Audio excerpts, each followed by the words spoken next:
रूहानी पेशवा पीर पगारे दराजा शरीफ वाक़े में माजी वेलन जे वाटसन जख्मी कारकुनन हुल जमात जे खलीफन अहम शख्सियतन के छंछर ॾींहुं किंगरी हाउस कराची घुराए वरितो। अहम फैसला थियण जा इम्कान। दराजा शरीफ वाक़े बाबत अहम गॾिजाणी 7 नवंबर ते किंगरी हाउस कराची में घुराए वरिती आहे।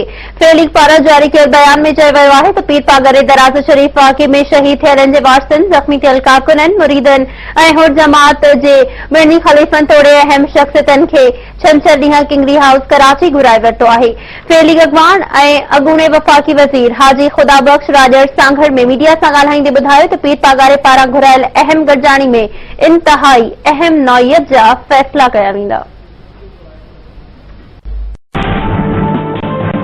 औरंगे रूहानी पेशवा पीर पागारे दराजा थाने में शहीद थियल माण्हुनि जे वारसनि ऐं हुर जमात जे समूरनि ख़लीफ़नि खे छंछर ॾींहुं किंगरी हाउस कराची कोठाए वरितो। पीर पागारे जी क़यादत हेठ हुर जमात जे ख़लीफ़नि जी गॾिजाणी दौरान दराजा थाने जे हवाले सां अहम फैसला थियण जा इम्कान। शिरकत कंदा इजलास दौरान दराजा थाने खां पोइ जे हवाले सां सूरत हाल जो जाइज़ो वठण सां गॾु अहम फैसला कया वेंदा।